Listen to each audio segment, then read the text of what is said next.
The last section. Cheap black or brown sandals should have been in the bag at John's feet as he sat in the bar of the Arnolfini Gallery, but they weren't.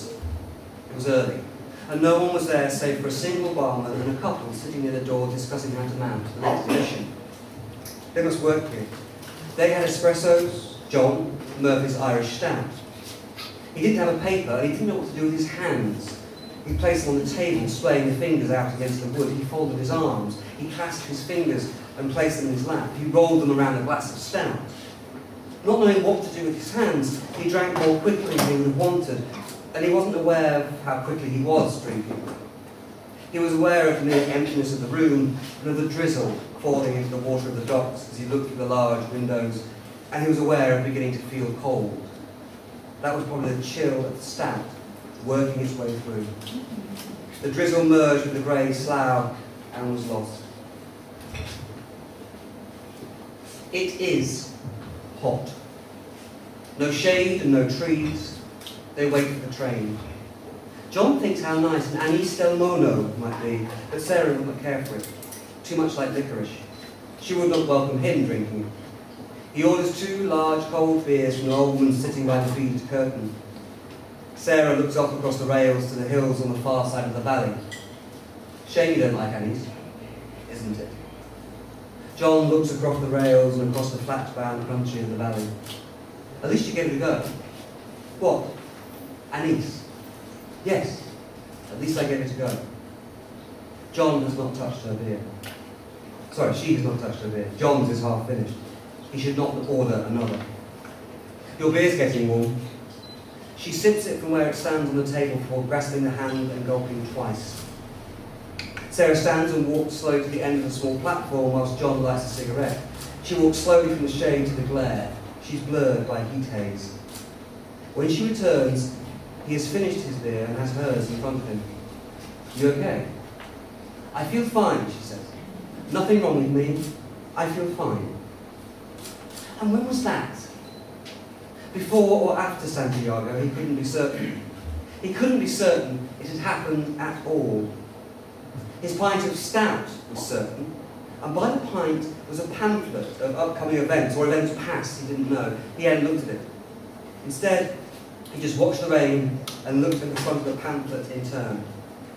It showed the Arnolfini Wedding by Van Eyck, a necessary explanation of the art centre's name, perhaps.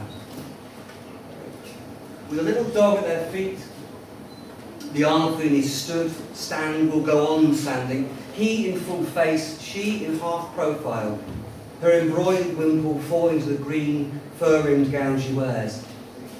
On the pamphlet, Arnolfini's eyes seemed closed, but John knew they were open really, a sly, almost bored look, impassive on his wedding day beneath his outsized hat. On his wedding day and now. His eyes are open but small, and although she dips her head, her face seems open too. The thin, high-arched eyebrows, the large expanse of forehead, hint of blushing cheek and dimpled chin, the reddish hair scraped back into her wimple, all make her seem startled, perhaps, but expectant, waiting to see what her new husband's impassive stare might mean. Is she even looking at him at all? His right hand is raised in apparent benediction, or as a signal to stop, or as a calling forth. They hold hands, and yet somehow don't. Her open palm merely supported by his open palm. The hands hang in the air. Her other hand clutches the folds of her dress into her belly, which swells with the cloth.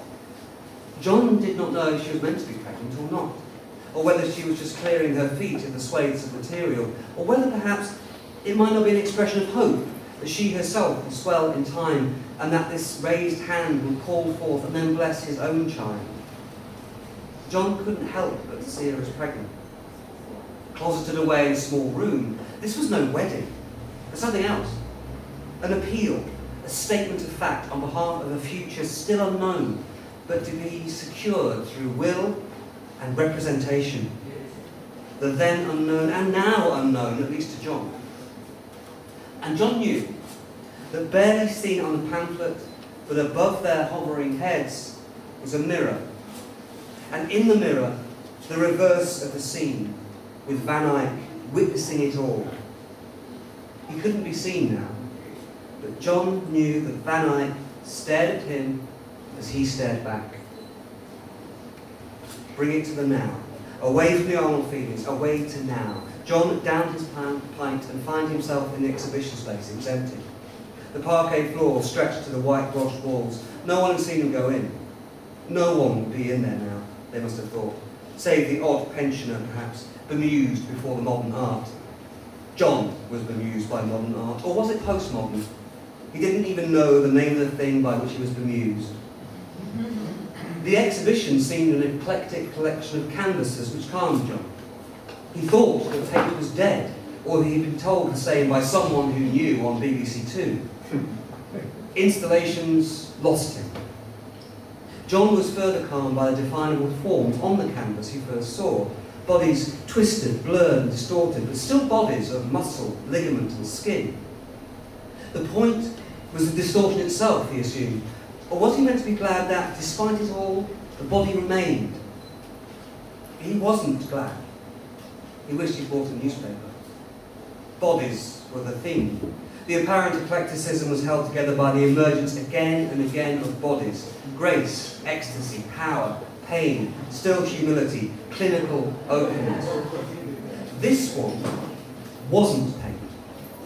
Just bad, blurred photographs, laid one on top of the other, so the image was cut and jarring. If there was an image. The photographs were all the same. Black and white was incredibly grainy, snow inside a darkened tent, and the grains of white seemed to gather at certain points, but failed to gather into anything, to become anything that John could recognise. The images were further obscured by bands of thin, red-brown paint that stained the grains and gave a form to their randomness. John was irritated and confused. He had enough. He noted the number inside the painting or collage or whatever it was and picked up a leaflet on his way out. 24. Lost. S.C. Johnson, ultrasound image and blood on board, 2001. Thank you very much.